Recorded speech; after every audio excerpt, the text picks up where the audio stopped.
Topic today, as you can read, is the politics of basic income. So we've actually talked about politics or political issues quite a few bits in between with the other talks, okay? And actually, as you'll see, I'm actually going to here and there link to some of the things that other people have talked about. For example, Jose Noguera last week was talking about this paradox of redistribution and so on and so forth. And in many ways, some of the things I will mention and I will talk about follow up on that. Okay? What I want to do today really is take the politics issue out of, talk about this very, very specifically. And the politics of basic income is actually very, very interesting. I mean, or at least I think so. I think it's one of the most challenging aspects, actually, of figuring out basic income, right? And the politics basically is very much about how to get from where we are now to where we want to be in terms of implementing a basic income. And there's a lot of hurdles. There's a lot of challenges. And so we're going to be discussing some of these. Now, what I'm going to be talking about is sort of a couple of, I think, key issues that is a problem. But it certainly doesn't cover everything, okay? So there's a lot more to it. We could literally talk, I mean, I could give you like 5 or 6 lectures on this topic quite easily. So it's a bit condensed, right? And actually last time round, last course, I actually had more time because, this course is only 8 lectures. Last time I think it was 12, so I had more time to spread it out. So I sort of apologize in advance that it's a bit squeezed, okay? But if anything is unclear, obviously during the questions, feel free to ask me, right? So this is what we're going to do. I'll tell you something very briefly. What is the politics of basic income specifically? Or what do I think are really, some of the big points? And then I kind of want to address 4 problems, okay? So first one is to do with constituencies. The next 2, right, number 2 and 3 are having to do with coalition building, coalition of political parties and interest groups and so on. And the third one is to do with an actual trajectory. How do we really go from here to there? Okay? And in each case, in a sense, what I want to do in each case is make you think about the complexity, about the problem, right? I'm not saying that each of these problems means that basic income has no chance to succeed, right? It's not about that at all. It's just about identifying the specific hurdles. And this is, when you think about policy development, you just have to identify the problems and then find ways around it, okay? And in a sense, I'm also not going to give you the solutions. I'm actually literally going to spend the whole hour making you think about some of the problems, right? So solutions we can perhaps pick up, or, if there are solutions, we can perhaps pick up during the questions and answers. So first question, what is the politics of basic income? So the starting point for me always is this idea that basic income is a simple idea. When we talk about giving everyone, every citizen in society, an unconditional basic income, it sounds very simple. The moment you start introducing that into a complex system, it becomes very complicated, okay? That's a very straightforward thing. One of the aspects of that related to this is always this discussion whether basic income is a new thing or whether it's sort of part of the old system. And I've actually mentioned this before in the introduction. And there is always this view, people have very different views about what a basic income is. Some really think that this is sort of a radical proposal that's fundamentally breaking with the way we organize our society, including our welfare state, our social protection, right? And perhaps this is because, in the future all the jobs will go and we need to change all this and so on and so forth. It's all about radically new thinking. And other people think that actually, this is sort of piecemeal tinkering with part of the problem that we have at the moment. We sort of focus on a very specific problem and basic income can be a solution, and it's part of a system that more or less stays in place, okay? And depending, why is this important? And actually, this is a picture you may remember from the introduction. It says the same point. Why is this important? Because if it's more like tinkering with the existing system, then actually we know already a lot, because the more it stays the same, so to speak, the more we are familiar with it, the more we have evidence, the more we can identify some of the problems. The more it becomes radical, the more it changes the whole system, the more we are uncertain, right? Because radical changes basically means that we have no idea what's going to happen, right? One of the best examples in politics right now is Brexit. You know, you hear a lot about Brexit. No one has a clue what Brexit's going to bring, right? No one has a clue. Forget anything you hear, loads of scenarios. At the end of the day, no one knows, right? So the UK is jumping off into some area and there's lots of scenarios. We'll see what happens, okay? Basic income potentially could be something like that. If it's radical, then, you know, we're moving towards a new system, but we don't know what's happening. So as a background, you need to kind of keep this in mind when you talk about basic income. Are we talking radical change or are we talking small adaptation? So here is what I think is the core of the actual politics of basic income. In a sense, this is about getting people politically committed to basic income. It's not just about whether people favor basic income, whether they think it's a good idea. It's not just about whether, you know, they support it in some vague sense, you know. There's an opinion poll and it says, you know, do you support basic income? And you say yes. So what, right? Political commitment is something else. Political commitment is actually getting engaged and somehow, you know, linking your resources in some ways to furthering this policy development, right? And when I say you, this is not necessarily as individuals. I mean, it could be of the part of the population, but, you know, we're also thinking in terms of political parties and so on and so forth, right? So, and, you know, some of these things I will explain as we go through these slides. So just a couple of interesting points. I think of basic income politics as very much fighting a war on two different fronts, right? So, I mean, and on the one hand, we have sort of basic income advocates versus basic income opponents. You know, there's a big battle between the people who like it and the people who don't like it. But then there's an equally big battle inside the people who like it about what is basic income specifically. Are we favoring something like, say, a left-wing version? Are we favoring something like a right-wing version? What is the difference, you know? How much of an agreement do we actually have internally? Or are we actually talking about competing proposals? So, battle on two fronts. And, you know, I don't know how many people have read war history. Probably have many, many better things to do with your life. But if you do read war history or watch a movie or something, battles on two fronts is how people lose the war, usually, right? It's a very problematic thing. It's very hard to fight when, you know, when it goes on both sides. So that is something to keep in mind. Another thing to keep in mind, and I've mentioned this a few times already in the introduction and in some of the Q&As before, we need to think about different models of basic income producing different policy effects and producing different political effects. So policy effects is what a basic income does. Political effect is how that then responds or relates to how people support basic income. And then we can think in terms of the effects on constituencies. Who are the group of people who are beneficiaries but then become politically active, so to speak, in demanding a basic income, okay? And that's going to be one of the topics, one of the problems I'm going to be addressing. We can think of it in terms of coalition building between different interest groups, stakeholders, political parties, policy entrepreneurs, okay? Some of these are quite different. And somehow they need to build a coalition amongst this one proposal, basically, or to push for this one proposal. And then a third thing is to think about trajectories, right? How do we go from here to there? So depending on which policy effects you have, depending on which political effects you anticipate, you will have different feasible trajectories on how to move along. So I'm going to talk about each of these. And underlying all this, to come back to it, is this idea that it's not just about sort of support in a very weak sense. It's about figuring out whether we can have some proper commitment, some political commitment to the basic income policy, okay?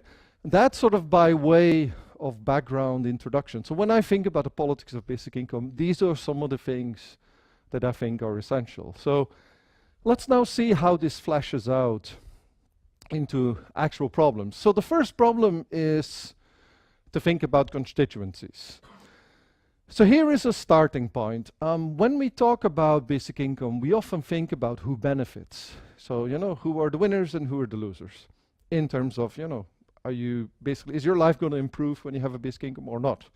Or maybe it's neutral, maybe it doesn't matter, okay? The problem with beneficiaries is it's a policy category. We just think of target populations. You know, is basic income good for the unemployed? Is it good for children, pensioners, women in general? You know, care workers. You can come up with a list, the disabled, homeless. You know, you can complete that list with different groups. And then, of course, there's an empirical investigation, right, about how much we think they would be benefiting. But for me, the important part is that beneficiaries is not a political category. A political category is a constituency, is something else. Why? Because not everyone amongst beneficiaries is necessarily a supporter. You know, if you look at policies in general, comparative policies, for example, you'd be surprised in many different countries how many people oppose policies that would actually benefit them. Right? So 2 examples. Healthcare in the United States. Decades and decades of people, you know, opposing healthcare reforms that would clearly benefit them, given how bad, you know, given how poorly people are insured there. Okay. Another example is something like inheritance tax. You know, there's been a lot of proposals where saying that if we actually increase inheritance tax for the very top, the richest people, you know, so inheritance tax meaning, you know, whatever I can give to my children, right, after death or at the end of the life. If you only increase that for the richest people, you can actually get quite a bit of money. And that would not affect the middle classes or the poor. Nevertheless, every time someone comes up with this proposal, poor people and middle classes object massively and say, this is atrocious, I should be able to pass on what I want, and so on and so forth, right? So 2 examples of people clearly benefiting, nevertheless resisting, okay? So we need to figure out who are the supporters, not just the beneficiaries, and we need to think about what is it that turns beneficiaries into supporters. So this is where the political science aspect comes in, right? We really want to, it's not just about identifying these people, we want to systematically investigate what turns beneficiaries into supporters or what prevents them from becoming supporters, right? So what is a constituency? Very quickly, 4 criteria. First of all, you have to have a benefit. I mean, you know, well, I guess you can become a supporter without necessarily benefiting. So there's some arguments that, you know, as Jose, for example, was talking last week, you know, there are these sort of pro-social, moral intuitions and behaviors. But in principle, the best way to think about constituency is by starting for the benefit. Someone who has a vested interest in a particular policy is the most likely to become a constituent, right? That vested interest has to be objectively true, but it also has to be recognized. You know, it may be the case that you actually benefit from something and you just don't realize, like the example maybe of the healthcare reform in the US, right? On top of that, you have to have a willingness and an ability, a capacity to engage in political action. Okay, so this is where we're moving from beneficiaries to the constituency. It is all about somehow expressing yourself politically in favor of a sort of political solution or a policy proposal. And willingness to engage in political action is not that straightforward. There's all sorts of reasons why people do not get engaged in political action, right? It's a lot easier.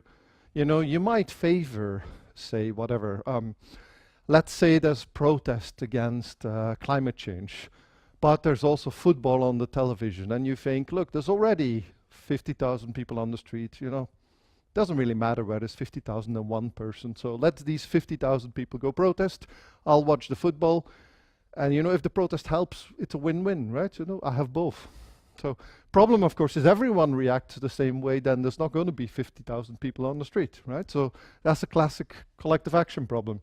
So willingness to engage, number one, but also capacity to engage. So political action can be many different things. It can be voting, it can be funding, it can be campaigning in all sorts of ways, online, protest, you name it, right?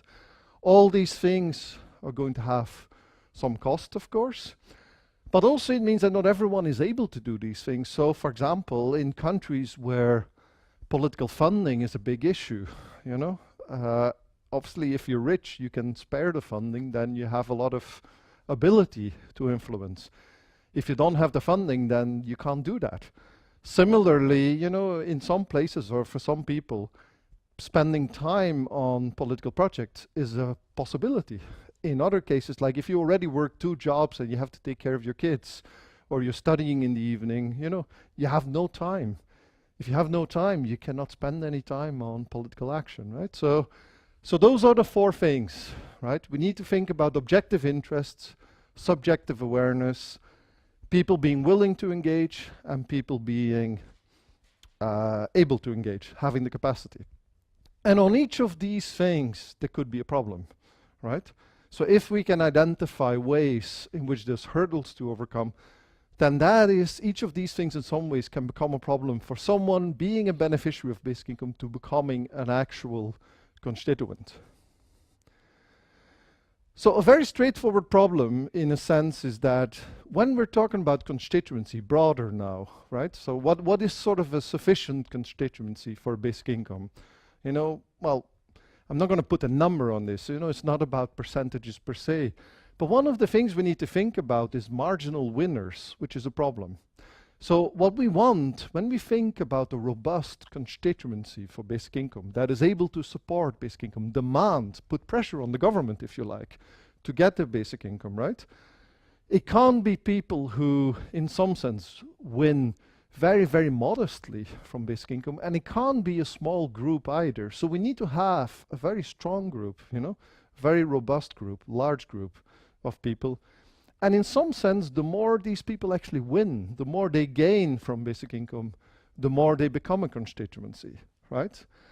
And so one of the things that we need to think about all the time is that there might be a real difference between people who really win versus people who, you know, under a basic income, their status doesn't really change so much necessarily, okay?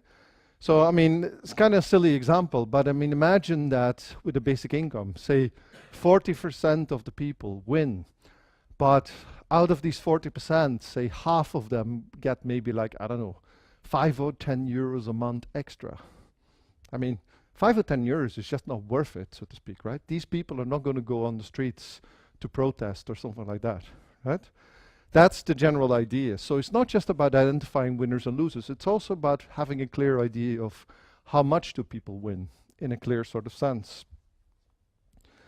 And one of the easy ways, and I've already said this a bit, you know, when we think about basic income, you know, not everyone is a winner, right? So it's very obvious when you think about basic income. Yes, it's universal access, but someone's got to pay for it, right? So under any proposal, it doesn't matter which type of taxes. It can be income taxes, it can be different types of taxes. There's always going to be some people paying for it in some way, okay? Which means some people will be winners, some people will not be. And we need to think about that. And the important things there is what I said before. So too low a share of the population benefiting, too small a group of people benefiting is going to be a problem in terms of creating this big demand, right?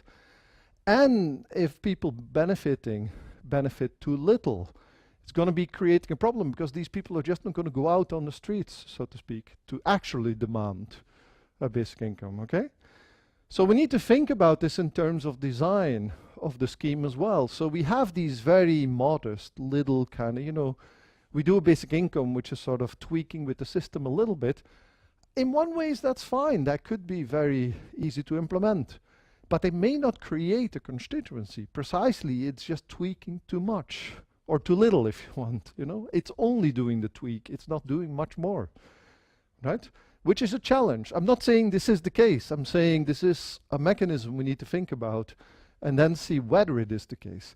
So in each case, when you make a design, a proposal of basic income, you need to think about, is this going to have a constituency effect, yes or no, right?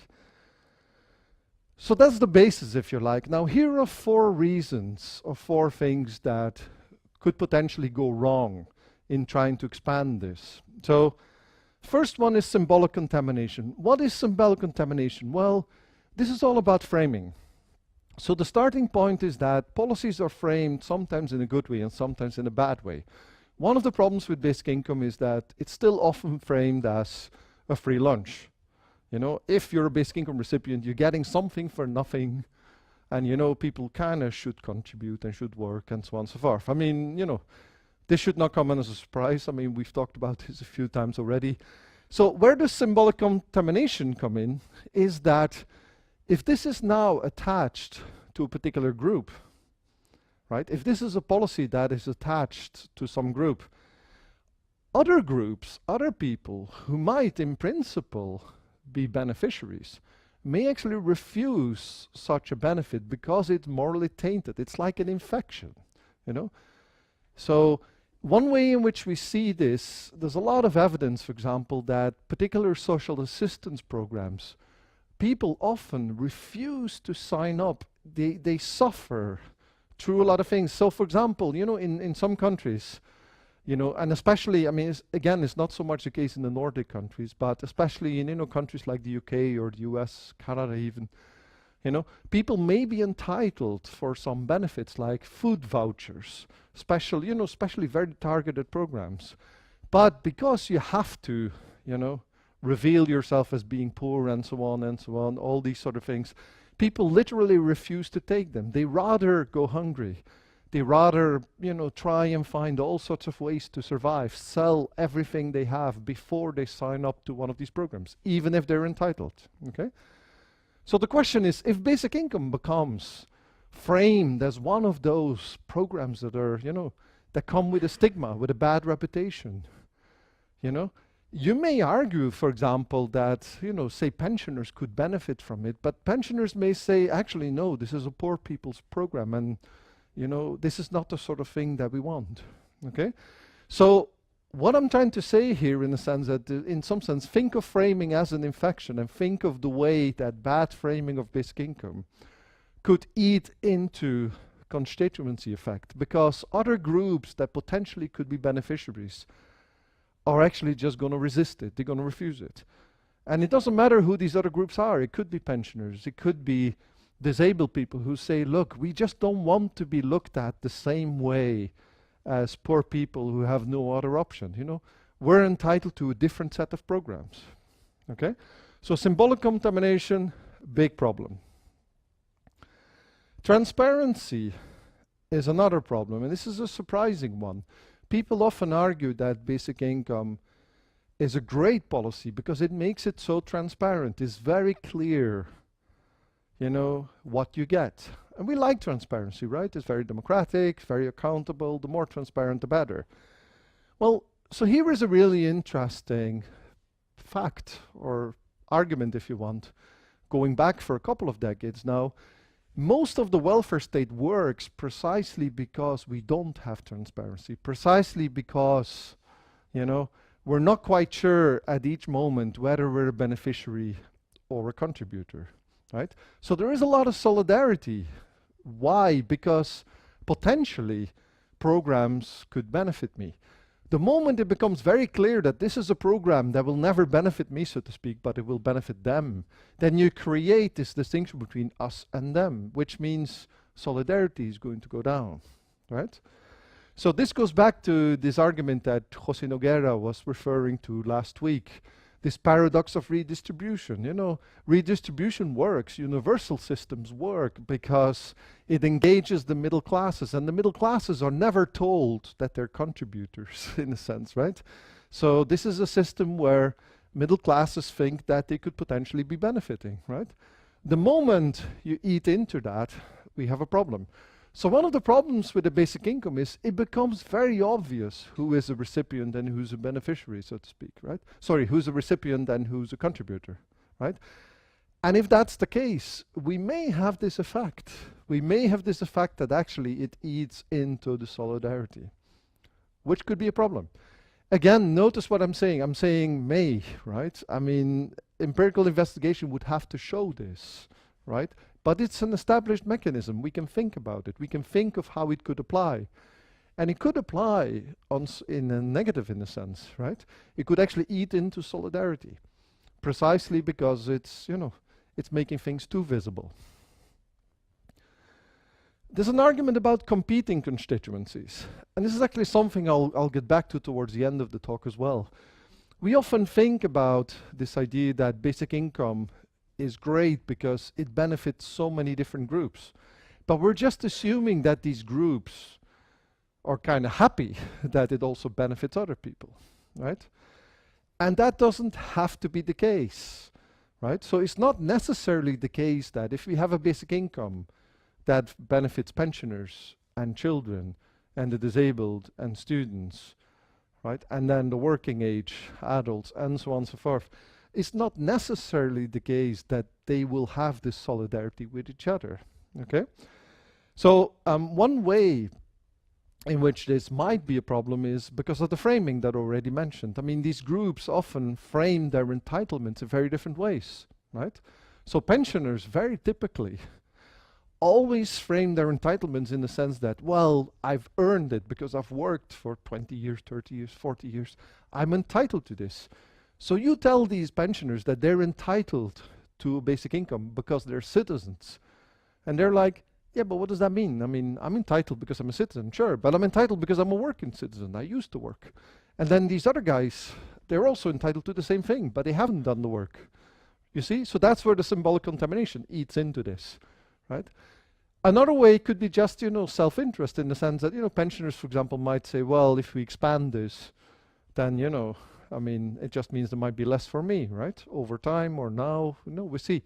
So one of the ways in which this plays out is in terms of trajectories, which we'll talk about towards the end. But it's important to think that constituencies may exist, right? It may be the case that we have different constituencies for basic income, genuine constituencies, but they compete.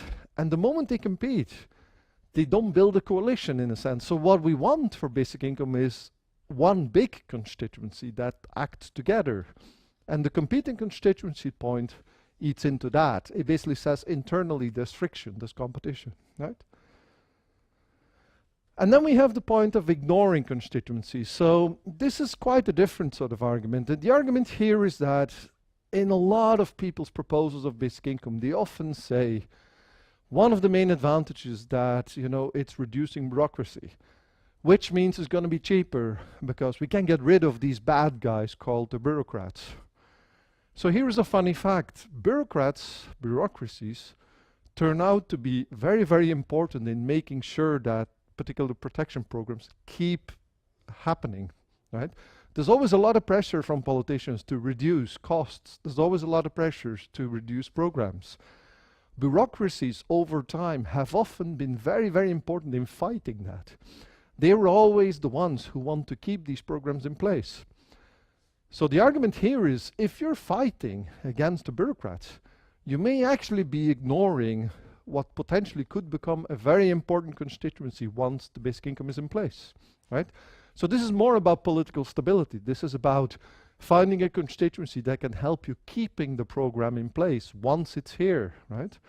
Because, don't mistake the fact that we can put the basic income now with the fact that, it has to be in place for 10 years, 20 years, and so on, right? That's a very different type of political issue again, right? So if we are interested in basic income, politically, you also want to think about the long run. You want to think about stability, and then this can become quite important, right? So, just to recap, problem number one, basic income as a starting point needs to find very robust constituencies. Large constituency, ideally not marginal winners, real winners, okay, that really start spending political effort, are willing and able to spend political effort to demand basic income, to keep a basic income in place, to put pressure on government, and so on and so forth. And I've given you a number of reasons why that might not be so simple, right? That's the point of what I've said so far, okay? It is more complicated, and simply saying basic income is universal, everyone's entitled to it, kind of, it's too simple. When you start thinking about the politics, it's a lot more problematic. So next problem, cheap support. Cheap support, so now we're going into political coalitions. So we're kind of, we're moving ahead into, political parties, if you want, right? So obviously, if we want to bring a basic income in place, we need to think about a coalition. I guess in a way, that's what you have now with the experiment, right? You have a coalition of 3 parties here. that agreed to experiment, right? But as I mentioned before, in a few times as well, you know, and as you may know anyway, not every of these parties in the coalition is actually in favor of basic income, so it's a very shaky kind of thing. Now, agreeing to experiment is one thing. You know, we're talking about, whatever, 2 years of some experiment, 20 million euros spent. I mean, that's peanuts in a government budget, right? That's not a big deal. Agreeing to institute a policy that seriously changes your current organization of the welfare state, that's a very different thing. So you need the proper coalition for that, right? So just to think ahead on that. So what do we know about political parties, for example, and political support? So if you actually look at, say, the BI News website, BI News is the website, the sort of news website of the International Basic Income Organization. Every time some politician says they're in favor of basic income, you will see a little article there. Oh, you know, whatever. Obama says he's ready to discuss basic income. Great. You know, Trump says he potentially likes basic income. Well, he actually didn't say that, but who knows, right? The guy says everything and then changes his mind anyway, so, you know, who knows? Oh, I keep forgetting this is being filmed. So I should be very careful. There goes my visit to the United States, yeah? Okay. So the question we have basically is, what does that mean? I mean, what does that mean when politicians or even political parties or trade unions or whatever, right? What does it mean when they say we like basic income, when it's support? So one way to think about it is that, you know, we think of it as a numbers game. We just sort of, you know, every time someone says support, we tag it, you know, support side, not support side, and the more support sides, the better. And, you know, well, great, we're making progress. I think it's not that simple, right? And I think there's really serious problems there, and that's what I want to talk about in a minute. So the problem of cheap support is, in a sense, that it doesn't necessarily come with commitment, right?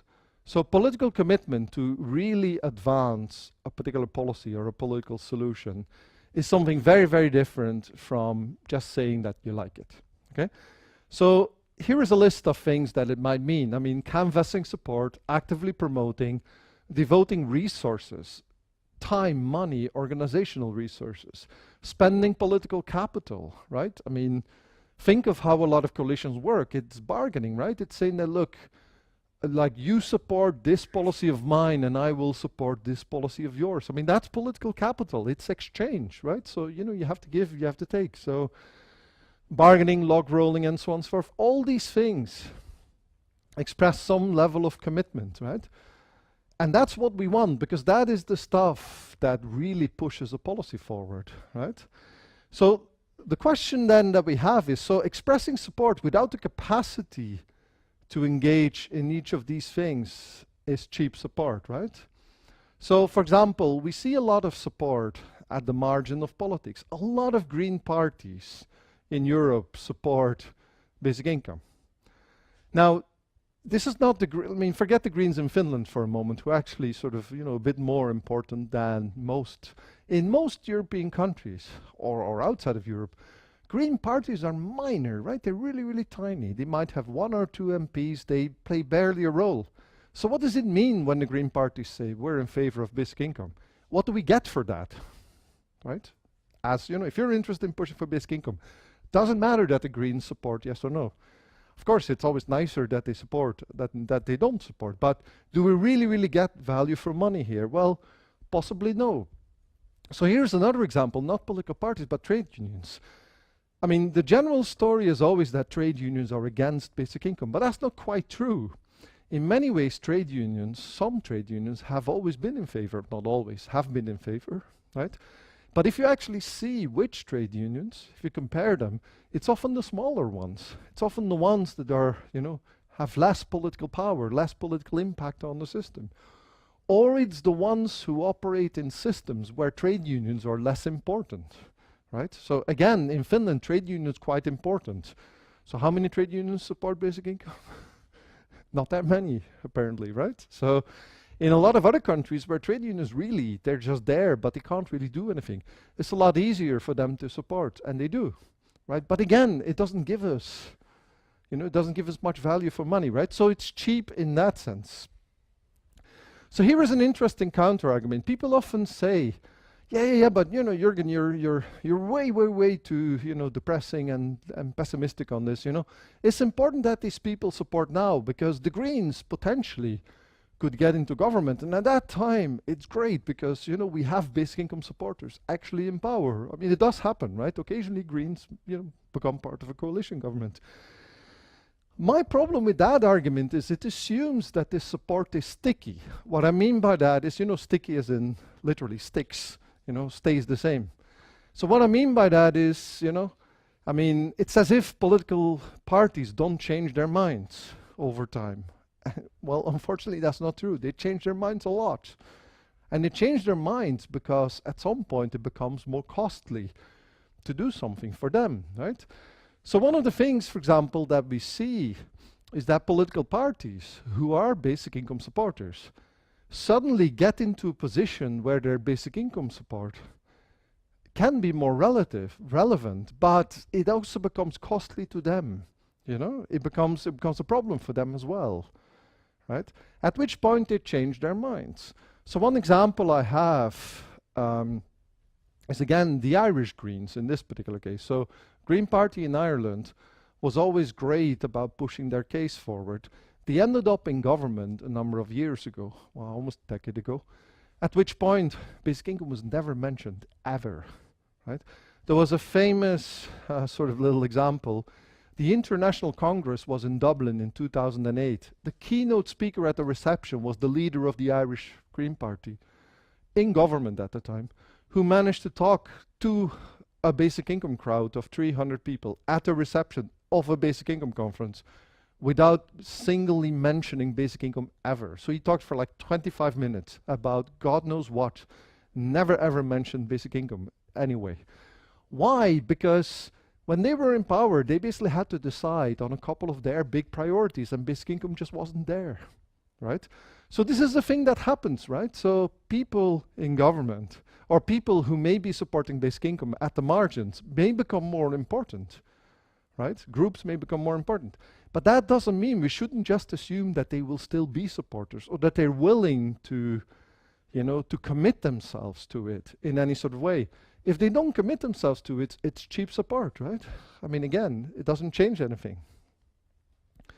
So here is another nifty little thing. It actually matters to us being, you know, if you want to advocate basic income, if you want to support it, it matters who supports basic income first. Keep in mind that politics is very antagonistic, right? So, I mean, you know, particular political parties, they actually set themselves apart from each other, partly through the policies. So one of the things that happens sometimes is, you know, if one political party supports an idea, that's usually enough reason for the main competitor to be opposed, right? Okay? So, and sometimes it doesn't even matter, right? So sometimes it's literally like party A says this, party B basically says the opposite. Why? Because they are competitors. That's what they do. They try to carve out their own space and get people to, you know, get in line. It doesn't always work like that. It's a bit more complicated. But it's an important point. So if you have a situation where some group, you know, ends up supporting basic income, not only can it be cheap, as in it doesn't really do much for us, but it can actually be counterproductive, because if that's a group that causes a lot of controversy, it just means it's a good reason for other more powerful political actors to totally ignore or refuse basic income as a policy. And actually there are examples of that.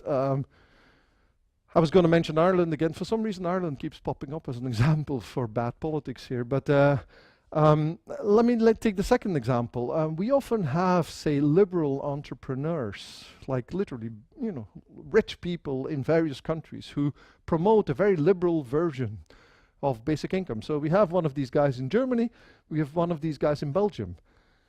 And the question is that a good thing? So on the one hand, we have these guys, you know, who spend quite a bit of money, they go around, they talk about these things, but they also create a lot of opposition. Why? Because they are very entrepreneurial, right? So they are associated with a very particular side of the political debate, which means people from, you know, whether it's Greens or socialist fractions and so on and so forth, they're very worried about this. So they're immediately going to oppose, you know, the issue. And actually, frankly, you know, if you look at sort of the international debate now about the Finnish experiments, I mean, especially now that the government has come out with its preferred model, there's been a lot of criticism from the left, so to speak, about the Finnish experiments. And now suddenly it's all about, well, this is a right-wing experiment. So, you know, but it shouldn't be a surprising thing. I mean, this is what politics is. Part of it is competition, right? So it does matter who picks up the idea the first time round. And if we have the combination of a group that is marginal, but very controversial, if you have that combination, then we have toxic support because we really don't get anything from it in a way, right? I mean, that group cannot really push for it. And it's so controversial that, you know, it's tainted in a sense, it's tainted the debate for quite a long while. And we've seen this happening in various countries, right? We've literally seen this being picked up by certain groups and then it dies for a while, you know?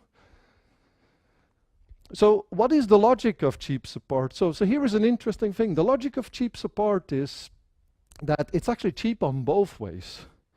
It's very easy for parties to support the basic income when it doesn't cost them anything, you know? If you ask a politician who is a member of a marginal party, who basically knows that he can't really push this in any sort of way, who doesn't have the capacity, you ask these people, are you in favor of basic income? Great idea. Brilliant idea. So what are you going to do about it? Well, nothing, because I can't. And it's fine, right? So it's really, really cheap. It's very cheap to express your support for something if you don't have the willingness or the ability to do anything about it, right? But equally, that's the same reason why it's cheap support for the basic income people who want to advocate, because it doesn't do anything, right? And so the interesting thing is that link is very close, because as it becomes more interesting, as these people, for example, become more important, or as these, you know, as potentially this would be people who could do something, genuinely commit themselves to pushing the policy development, it also means that at that point it becomes more costly to be a supporter, right? And therefore it becomes more unlikely. So you see the close angle here. So, you know, cheap support works on both the side of the person who supports and the person who receives the support, or the groups. And unfortunately, you know, the way it's tied in with each other means that as it becomes more costly, it also becomes less likely that we get the support, the real support. And again, it's not very surprising. I mean, this is box standard politics in a sense, you know. Something becomes costly, it means you're going to have less of it, you know. But it has an important implication, you know, I mean, it has an implication in terms of counting the numbers. Simply counting people's support just doesn't mean anything. We need to really start looking at, okay, which of these groups are going to give us actual support, genuine political commitment, right?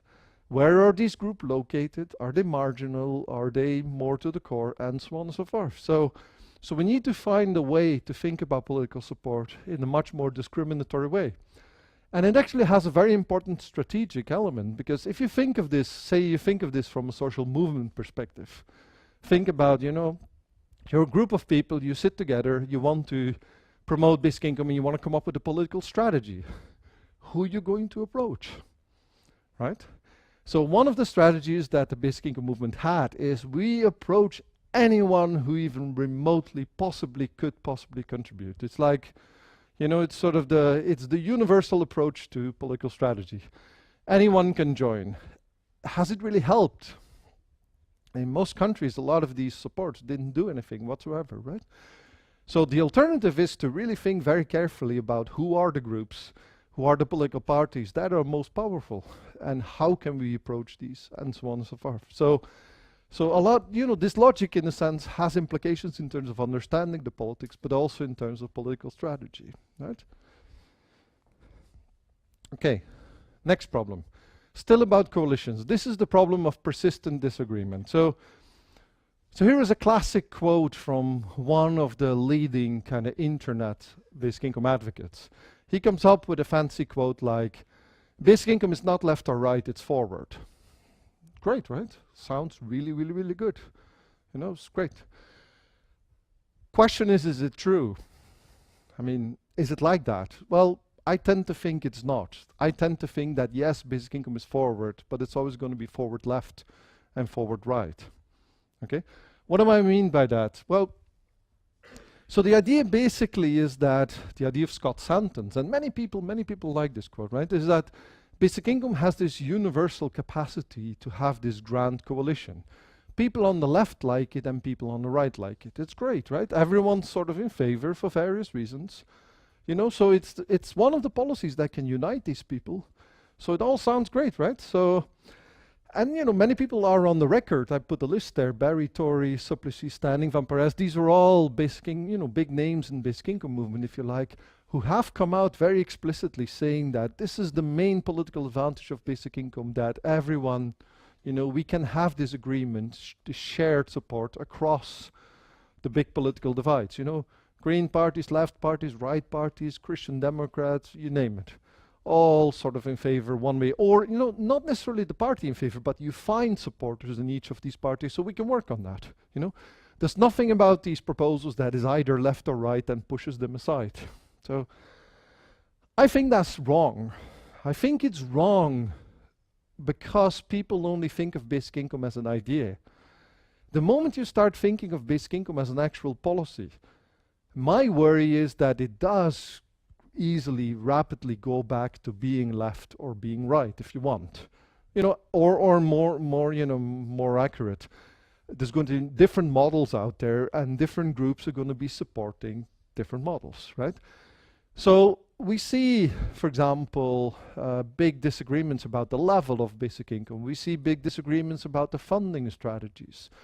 We see disagreements about trade-offs like, you know, the trajectory, for example. Should we focus on specific groups? Should it be universal? We see a lot of disagreements about, you know, if you implement it, like, you know, I mean, how much bureaucracy you're going to invest to make sure that everyone really gets it, including, say, for example, homeless people who might otherwise still fall through the cracks. Or, you know, if you see this mostly as saving on bureaucracy, then, you know, you're going to do a very, very different thing, okay? So at the level of implementation, in a sense, the moment you think about concrete policy detail, there's a lot of important choices there. And important choices means that, you know, we have policy details that determine who wins and who loses, right? So that's a policy effect. And then, of course, we have political effects, because the moment you have winners and losers, it means political factions are going to attach themselves on, you know, who they perceive as potentially beneficial for their, you know, their base, basically, their constituents, if you like. So the idea is then very simple, you know, so if we have different winners and losers under different models, it means different political parties are going to support different models. It means that at some point they might agree on the basic idea, but at some point there's going to be negotiation of how we're going to do this.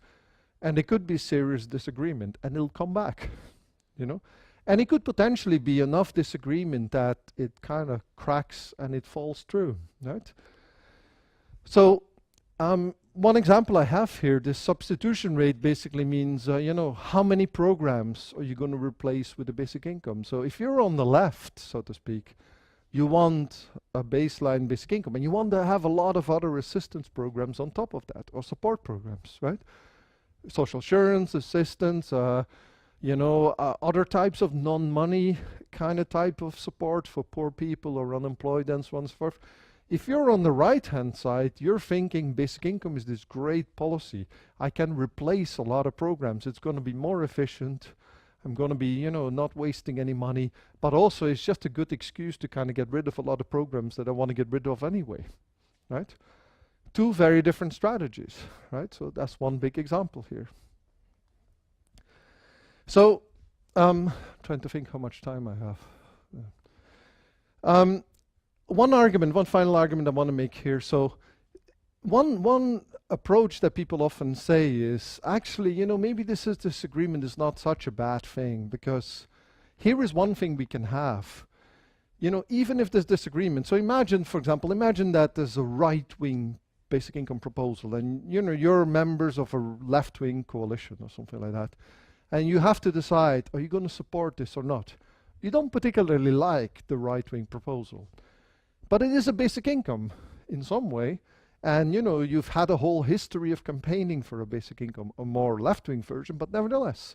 So, you know, you have a sort of a tension. You have to make a choice here. You have to make a decision. So So one way in which you could make the decision is to say, well, we're going to support a right-wing version, and once the basic income is in place, it's great because then we can just push to get it better. You know, we just push for the left-wing version. You know, we make it more generous, we make it more universal, whatever. You know, whatever is the problem with the current proposal, we just expand it so that it becomes more left-wing. So the argument is we lock in the basic income idea, and then we can push for it. Well, you know, there's problems with that because, you know, you have to keep in mind that every time you have to push for an expansion of a program, that's a political battle. That's a political battle that costs a lot of resources and so on and so forth, right? So one thing I may have mentioned before already, it's always easier in politics to block something than it is to push for something to be expanded. So in some sense, if you have that strategy, the left every time has to push for an expansion. All the right has to do is to sort of just block it. And blocking is really, really easy. I mean, you know, and again, you can find loads of examples across many, many countries. Blocking things is very, very straightforward. It's very easy in most politics, okay? And this is a real, real problem. So it may well be that you think this is a viable strategy, but you don't know. I mean, it plays on a future that is very, very uncertain. It underestimates, or it doesn't know really how hard it's going to be to push for this other version. So it may well be that things are stopped, blocked in a very proper way, or even reversed, right? I mean, imagine sort of a nightmare scenario. You know, I'm not saying this is planned or this is happening, but imagine a nightmare scenario where you have a basic income in place, right? But in some sense, the level stays the same. I mean, inflation goes up, but it's never attached to inflation in a proper way. So the real value of the basic income goes lower and lower. And in the meantime, this is being used as an excuse to cut into other programs. And on the left, you're trying to push for expansion, but it's always being blocked, you know? So in a way, you're now in a scenario that's kind of making things worse and worse as time goes right, okay? And it's not obvious. So now, I'm not saying here that, you know, you have to look at this from the left or the right. What I'm saying here is that, you know, the key thing here is that there are fundamental different positions, political positions, favoring different models, and disagreement is not going to go away. So is basic income left or right or forward? It's a bit of all of it. I mean, ideally it's forward, but it's always going to be forward in one direction rather than another. You know, those choices don't go away. And the politics of those choices don't go away. I've kind of said this, so actually I said all these things in the previous slides, you can have a look at it. Quite short, I'm going to try and do this in 5 minutes to wrap up. Final problem is trajectory. So what have we figured out so far? Constituencies is a problem, you know, finding the very sort of stable, robust, large constituency is not easy. Building coalitions is not straightforward either. Building political coalition because we need to deal with this problem of cheap support, and we need to deal with the problem of persistent disagreement, right? So that's already 3 challenges in total. So now we have to think about trajectories. How can we go from here to there? Most people agree that big bang politics is a bad idea. Big bang politics is like, you know, like replacing one system with another overnight. That's usually not how it works, and in cases where it's been tried, it usually ran into huge problems. So mostly what we're talking about is gradual strategies. You know, we want to kind of incrementally change the system over time into something that we want, okay? Now, there's various ways in which we can do this for basic income. So one way is we could do a partial basic income, a very low one, and move it up to a full. In a way, if you think about the Finnish experiment now, you know, 560 euros, partial basic income, because it's topped up by other programs or by your work earnings and so on and so forth. No one wants to live or can live really on 560 euros in Finland, so very partial. Now, the people who argue that the basic income should be a living standard, right? You know, one strategy they have is to say, well, we accept this now and we're going to push for the full version, okay? Another one is participation income. So participation income, and this has been talked about a lot in Finland now because Heikki Hilamo has been pushing this quite a lot in the debate. So participation income is this idea that it's sort of, it has requirements, conditions, but very soft. So for example, in the original proposal by Atkinson, which goes back to 96, so it's been around for a while, his original proposal was that, look, we can't give people free money because it's politically unfeasible. People don't like free money. Any proposal that says free money is never going to happen. So let's do something else. Let's do something where you say, if you contribute, you can get it. So contribution could be taking care of your children, of your parents, or your partner, volunteering, being a musician, looking for a job, studying. I mean, there's all these ways in which you can contribute that have nothing to do with the labor market in a strict sense, right? So the idea is conditions shouldn't just be about finding a job.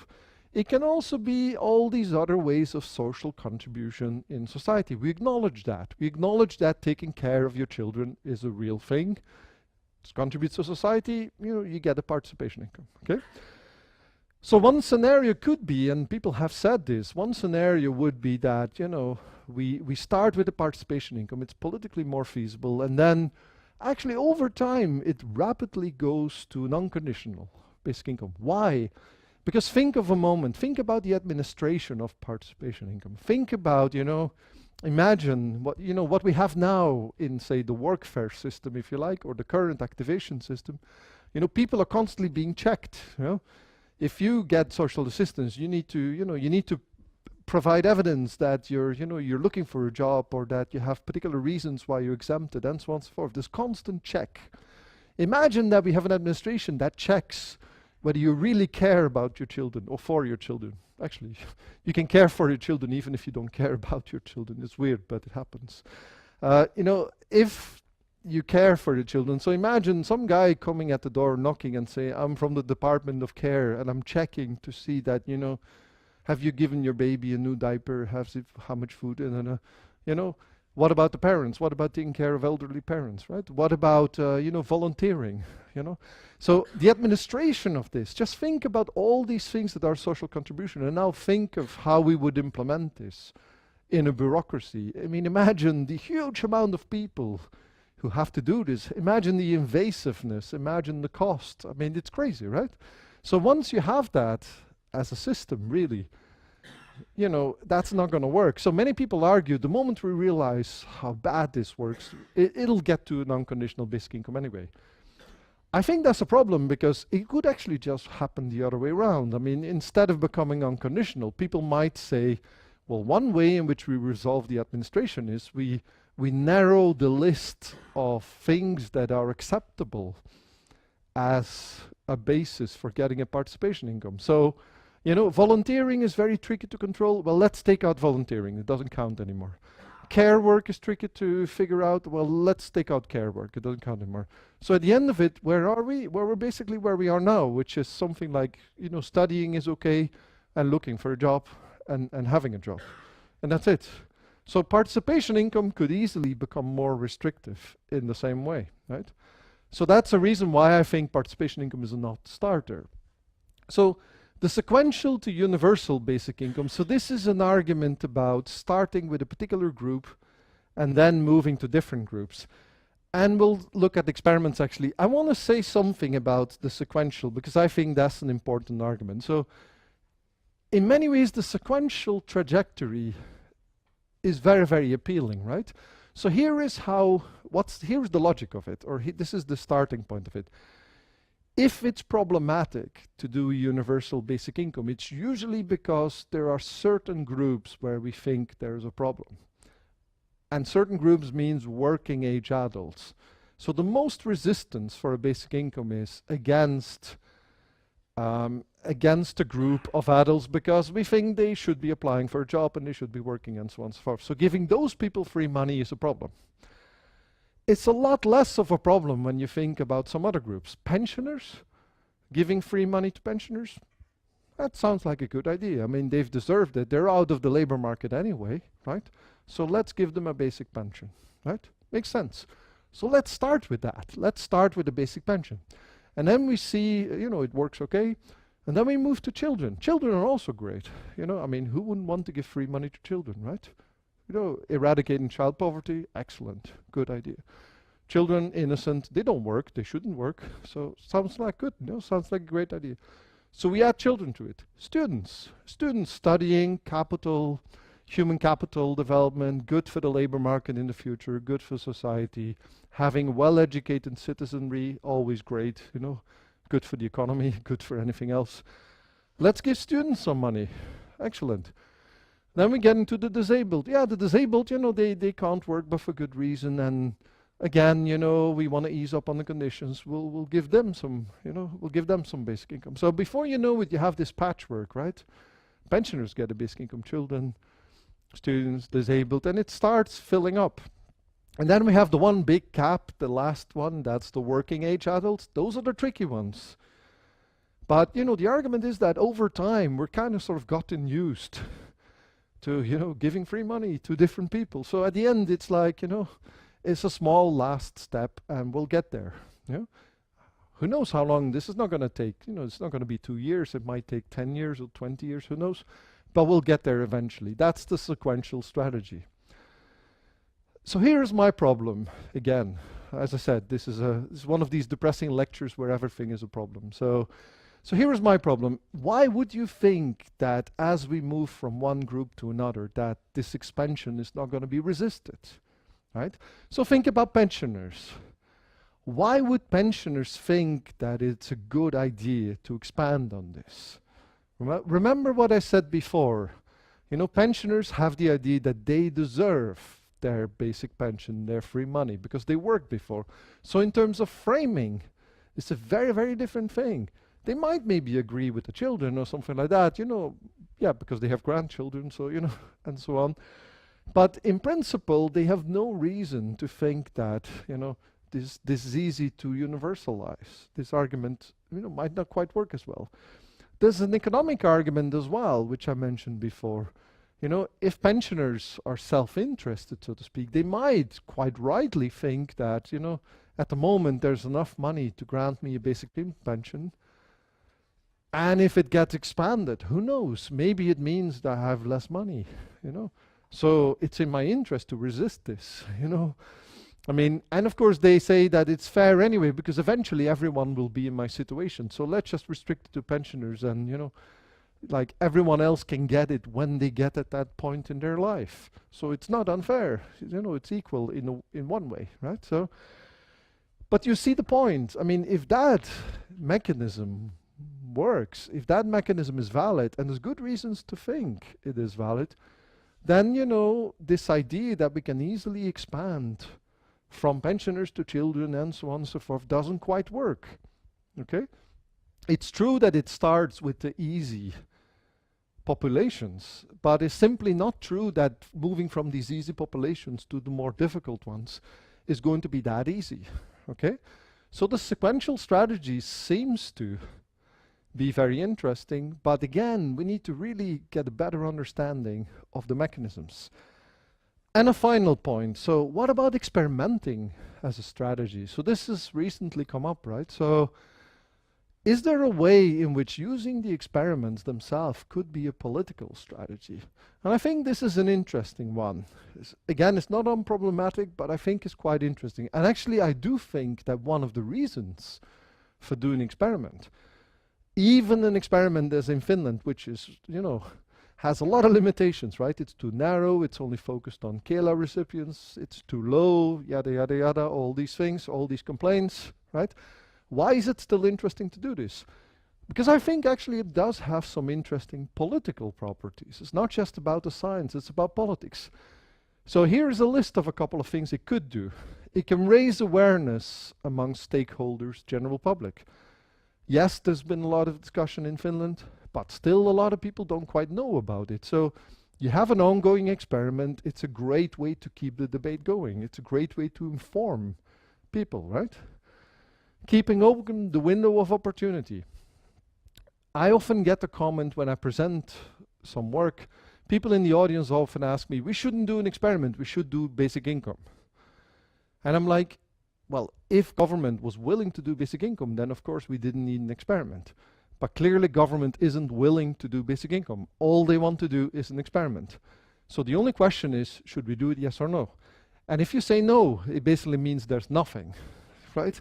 It's not a choice between doing a basic income full policy or doing an experiment, because the basic income policy is not on the table, okay? So this is the reality of politics. The only choice we have is, the window of opportunity is experiment or no, right? Building a broad coalition en route. I've said a lot of issues here with the coalition building. You know, I mentioned different problems. Well, one of the interesting things is, you know, you nevertheless have to try, right? I mean, you still need that coalition. You know, you have to overcome the problems. The experiment, in some sense, allows you to keep that debate going amongst the politicians, amongst the political stakeholders, and try and build this coalition as you go along. And finally, demonstrating basic income works. There's still a lot of people worried about basic income is going to create all these really, really bad effects. And of course, you know, we're evaluating some of these effects as it goes on, right? And provided that no massively bad effects happen, in some ways, you know, it could relax people on this, you know. There's still people who think that if we institute the basic income, you know, the heavens will come down and, you know, the whole system will implode. Well, you know, of course the experiment has its limitations, but for those particular groups, if we don't see any massive problems, that there could actually be something that can help politically. So one final point then, if piloting an experiment is about politics, then we need to think about politics and not just science. So we have a tendency now to only think about experiments as science. But if it's not just about science, then we need to really, really think about the politics. So a couple points on that. The first one is to be aware that politics is in experiments always, from the very beginning. It's the government who tells you what they want to see. It's the government who tells you how much money is available. It's the government who determines when it will start. Right? So that's political, right? In the Finnish government is very straightforward. They want to start beginning of January because we know when the next election is, and they clearly want to be able to do something with that. So the starting date is not negotiable, you know? So that's politics. Be aware of that, right? So you have to work around that, but you have to be aware of it. Taking advantage of political openings, if it is the case, for example, that raising awareness is important, if it is the case that building a coalition en route is important, then the last thing you want to do is run an experiment by the scientists and civil society, citizens, kind of shut up for 2 years until the results are there. That's not going to have any political effect, right? That's the worst possible way to make use of a political opportunity. So if you want to think politics, you need to do politics as the experiment goes on, which means more engagement, more citizens' involvement. Yes, the scientists will do their science bit, and it has to be separate, right? For all sorts of reasons. I mean, the science is very important. But that does not mean that there's not an ongoing debate. It does not mean that you can't be involved, right? And then a final thing, you want to safeguard against policy fiascos. So the idea of a policy fiasco is the idea that, you know, you want to do something and actually as you're doing it, you're creating its own destruction. So this, for example, one of the things that happened in the negative income tax experiments in the US and Canada, this was the 70s, early 80s, actually mostly 70s. Two things happened that was really bizarre. One, in a lot of the experiments, the funding was stopped even before they did the analysis. So they ran an experiment and there was never any proper analysis. So Evelyn Forget, if you remember, was mentioning this. I mean, this is bizarre, right? So that means you want to make sure, you want to get some proper commitment from the government that there will be a final report, that there will be enough money to do the actual evaluation properly, right? So that's one thing. Another thing that happened is that as the information was coming out, very partial information, politicians were already framing the evaluation. They were already saying, oh, you know, we see from these experiments that labor is being reduced. There was no sense of understanding that it was mostly women who were basically quitting or reducing the hours in their second job so that they could take care of their children, you know. I mean, so context is very important. We need to control partly the framing, right? And when I say control framing, I mean, what I mean by that is that a lot of the science as evaluation comes out is going to be, is going to be sort of under these qualifications, under this set of conditions, we can see these effects. It's not going to tell you basic income is good or basic income is bad. That's a political debate. But there has to be a clear debate about the framing of these results, these evaluations. If you don't have that, then you end up with a policy fiasco. Then you end up with a scenario where, it's perfectly plausible that an experiment is basically, being used to kill off the idea, okay?